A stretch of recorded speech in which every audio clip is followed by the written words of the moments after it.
নমস্কার বন্ধুরা, আমার চ্যানেলে সবাইকে স্বাগতম। সবাই কেমন আছো? আশা করি ভালো আছো। চলে আসলাম লাউ রেসিপি নিয়ে।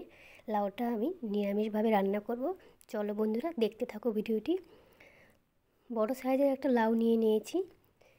লাউটা এক সাইডটাতে কেমন আছে মনে হচ্ছে বাইরে দাগ থাকলেও ভেতরে কোনো সমস্যা ছিল না।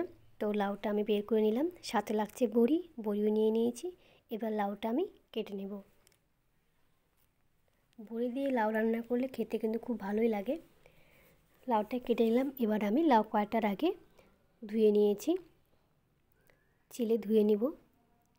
যেহেতু লাউতে এমনিতে জল ওঠে, সেই জন্য ধুয়ে নিয়ে কাটবো।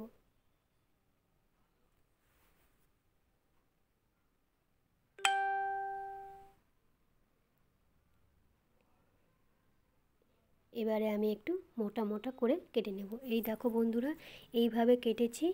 তোমরা চাইলে এটাতে এই তরকারিতে একটা আলু দিতে পারো, আমি আলু ছাড়াই করেছি। লাউ কাটা কমপ্লিট হয়ে গেল। এবার আমি কড়াই বসিয়ে দেব। কড়াই গরম হয়ে গেছে। এবার আমি সর্ষের তেল দিয়ে দিচ্ছি। প্রথমে আমি ডালের বড়িটা নিয়েছি, সেই বড়িটা কিন্তু ভেজে নেব লাল লাল করে।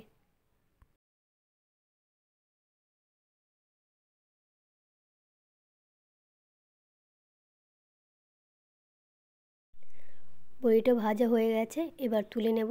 আবারও কড়াইতে তেল দিয়ে আমি ফোড়নের জন্য ব্যবহার করছি জিরা, তেজপাতা, আর তোমরা চাইলে একটা শুকনো লঙ্কা দিতে পারো, এক দুটো। আমি শুকনো লঙ্কা দিই না, সেই জন্য কিন্তু এটা দিইনি আমি। তোমরা চাইলে দিতে পারো। এবার আমি তেলের মধ্যে ব্যবহার করছি হিং। হিং দিলে লাউয়ের টেস্টটা মানে যেমন লাউটা খেতে টেস্টি হয়, তারপরেও কিন্তু দ্বিগুণ স্বাদ বেড়ে যায় এই হিংয়ের কারণে। হিংটা দিয়ে দিলাম। এরকম সময় গ্যাসটা কিন্তু একদম কমিয়ে রাখতে হবে, হিংটা যেন না পড়ে যায়, খুবই সাবধানে। এবার আমি সব রকম মশলা দিয়ে দিলাম আদা বাটা, লঙ্কা বাটা,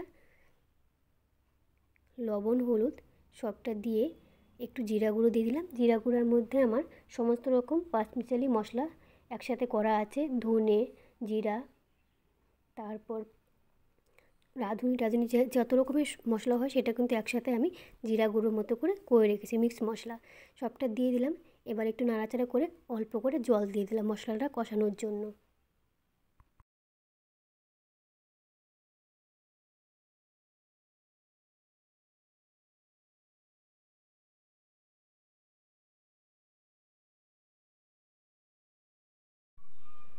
মশলাটা কষা হয়ে গেছে, এরকম অবস্থায় আমি লাউগুলো দিয়ে দেব।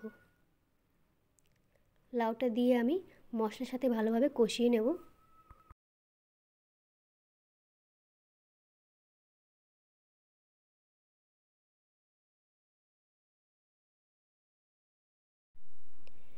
লাউটা ভালোভাবে কষে গেছে, এরকম অবস্থায় আমি জল দিয়ে দিচ্ছি।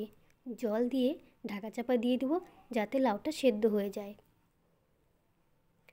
এবার আমি 5-7 মিনিট পরে দেখব লাউটা কতটা সেদ্ধ হয়েছে।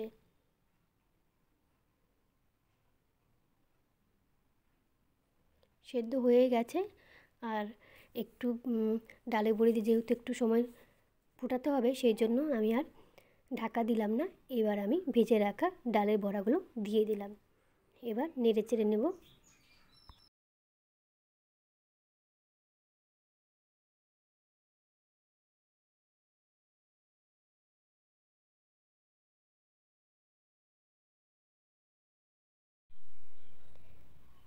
একদম সাবধানে নাড়তে হবে, যাতে ডালের বড়াগুলো ভেঙে না যায়। ডালের বড়াটাও গলে গেছে। এবার কিন্তু আমি টকবক করে ফুটিয়ে নামিয়ে নেব।